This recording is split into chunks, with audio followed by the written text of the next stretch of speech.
ये कहानी एक सच्ची घटना के ऊपर आधारित है और ये कहानी है चक नॉलन के बारे में, जो इंसानों से दूर एक सुनसान आइलैंड पर 4 सालों तक फंसा हुआ था। आखिर क्या हुआ था उसके साथ, चलिए जानते हैं। कहानी की शुरुआत में हम फेडेक्स कंपनी के एक एम्प्लॉय को देखते हैं जिसका नाम है चक नॉलन और वो काफी ईमानदार और मेहनती आदमी है। यहाँ पर वो अपने कंपनी के स्टाफ को समय की कीमत समझाता है और कहता है कि टाइम सबसे ज्यादा इम्पोर्टेंट है। साथ ही साथ वो कैली नाम की एक लड़की से प्यार भी करता है और उसके साथ कई सालों से रिलेशन पर भी है, लेकिन वो अपने काम में इतना बिजी रहता है कि वो उसके साथ शादी नहीं कर पा रहा था। एक रात वो कैली को बताता है कि उसे अपने काम के सिलसिले में मलेशिया जाना होगा, जिसको सुनकर कैली काफी दुखी हो जाती है क्योंकि अगले दिन क्रिसमस था और कैली चक के साथ क्रिसमस और न्यू ईयर को सेलिब्रेशन करना चाहती थी। लेकिन चक जब कहता है कि उसका काम सबसे ज्यादा इम्पोर्टेंट है, तभी कैली उसे क्रिसमस का गिफ्ट देकर अपने काम को खत्म करके न्यू ईयर से पहले वापस आने के लिए कहती है, जिसके बाद चक भी उसे क्रिसमस का गिफ्ट देता है और फिर वो मलेशिया के लिए निकल पड़ता है। अब जब चक प्लेन से मलेशिया जा रहा होता है, तभी तूफान की वजह से उसका प्लेन क्रैश होकर साउथ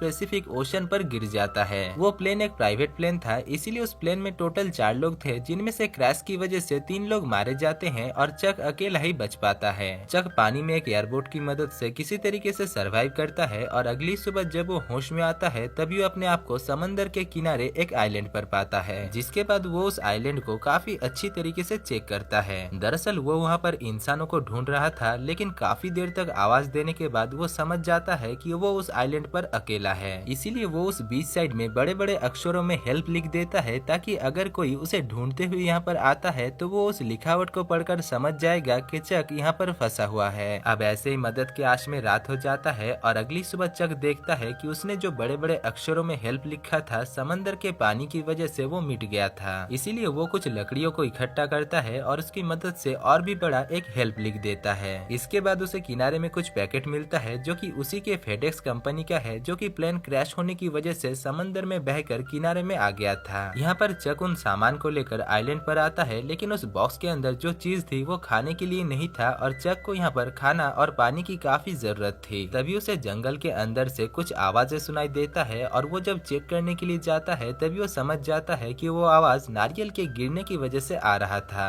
अब नारियल को देखकर वो काफी खुश हो जाता है क्योंकि उसे यहाँ पर पीने के लिए नारियल का पानी और खाने के लिए नारियल मिल गया था। वो ढेर सारे नारियल को इकट्ठा करता है, लेकिन उसे नारियल तोड़ना नहीं आता था, जिस वजह से उसे कुछ बूंद पानी के लिए काफी मशक्कत करना पड़ता है। पानी पीने के बाद वो समंदर में मछली पकड़ने के लिए जाता है, लेकिन इसी चक्कर में उसका पैर कट जाता है। इसी दौरान वो अपने पैंट को फाड़कर उससे एक जूता बनाता है और फैसला करता है कि वो उस आइलैंड के सबसे ऊंचे चोटी पर उठेगा, ताकि वहाँ से उसे इस आइलैंड से निकलने का कोई रास्ता मिल सके। काफी कोशिश करने के बाद वो उस चोटी पर चढ़ जाता है और तभी वो नीचे समंदर में एक इंसान को बेहोश पड़ा हुआ देख पाता है। इसीलिए वो भागकर उसके पास आता है और वहाँ पर पहुंचकर वो देखता है कि वो और कोई नहीं बल्कि उसके प्लेन का पायलट था, जो कि अभी मर चुका था, जिस वजह से वो उसके डेड बॉडी को दफन कर देता है। लेकिन दफन करने से पहले वो उसके पास से जरूरत के सामान को रख लेता है, जैसे कि उसका जूता और एक टॉर्च। इसके बाद अगले सीन में हम देखते हैं कि चक को इस आइलैंड पर काफी दिन हो चुके हैं और इतने दिनों से वो इस आइलैंड पर अकेला ही भटक रहा है। उसने इस आइलैंड पर सरवाइव करना भी सीख लिया था, जैसे कि रात में जंगल के पत्ते के ऊपर जो ओस गिरता था, वो उस ओस को नारियल के अंदर कलेक्ट करता था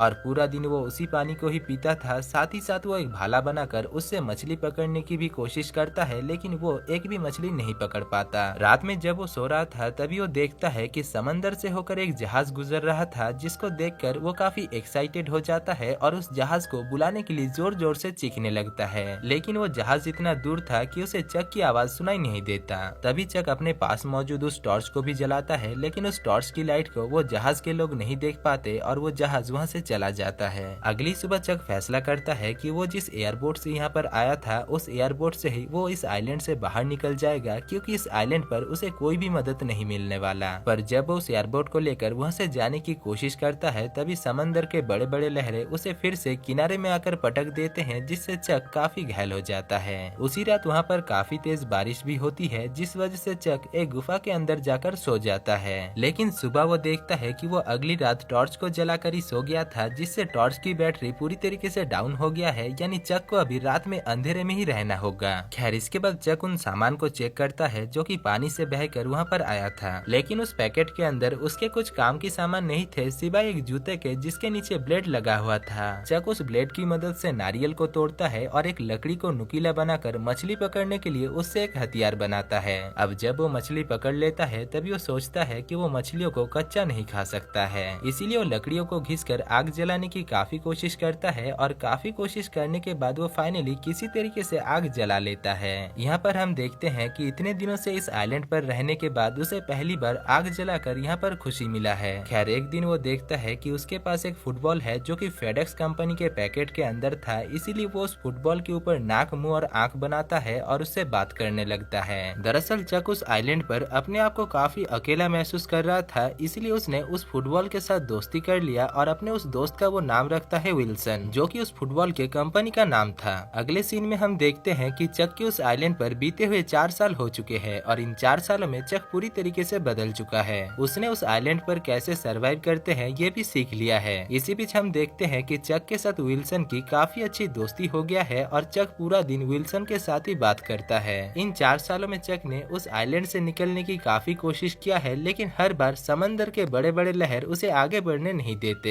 एक सुबह जब चक मछली खा रहा होता है तभी उसे समंदर के किनारे से कुछ आवाजें सुनाई देता है और वो उसे चेक करने के लिए जाता है। वहाँ पर पहुंचकर वो देखता है कि वो आवाज एक बड़े से स्टील के सीट से आ रहा था जो कि पानी में बहकर वहाँ पर आया है। अब उस स्टील के सीट को देखकर चक के दिमाग में एक आइडिया आता है और वो फैसला करता है कि वो उस स्टील की मदद से एक चप्पू बनाएगा ताकि वो उस आइलैंड से निकल सके। जिसके बाद वो कुछ बड़े बड़े लकड़ियों को लाकर उससे एक चप्पू बनाता है और उसके ऊपर स्टील के कवर को डाल देता है ताकि हवा के साथ वो बह सके। इसके बाद वो उस चप्पू को लेकर समंदर के अंदर जाता है और काफी सारे बड़े बड़े लहरों को पार करके वो अनंत समंदर में पहुंच जाता है। वो अपने साथ कई सारे नारियल को भी लेकर आया था जिससे वो बारिश के पानी को इकट्ठा करता था और समंदर के मछलियों को पकड़कर कच्चा ही खाता था। इसी बीच एक दिन जब वो चप्पू में सो रहा था तभी उसका दोस्त विल्सन, जिसको वो अपने साथ लेकर आया था, वो पानी में गिर जाता है। चक जब होश में आता है तभी वो अपने दोस्त विल्सन को अपने पास ना पाकर काफी परेशान हो जाता है और पानी में कूदकर उसे ढूंढने लगता है, लेकिन उसे वो कहीं पर भी नहीं मिलता।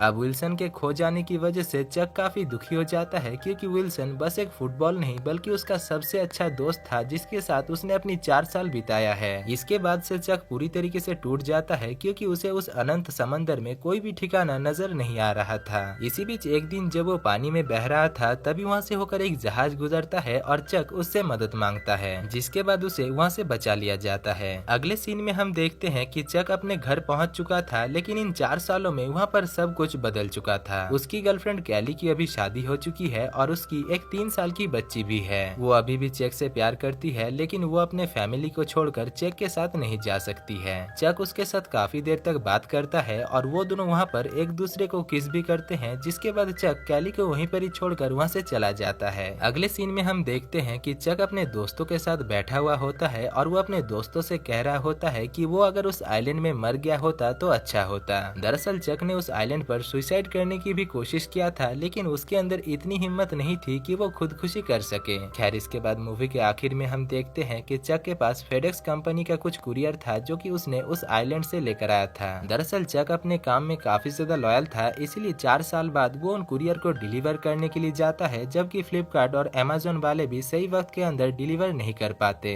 यहाँ पर वो एक घर के सामने आकर एक कुरियर को दरवाजे में रखता है और उसमें लिख देता है कि इस कुरियर ने मेरी जान बचाई है। जिसके बाद वो उस कुरियर को वहीं पर ही छोड़कर अपने अनोखे सफर के लिए निकल पड़ता है और दोस्तों मूवी यहीं पर ही खत्म हो जाती है।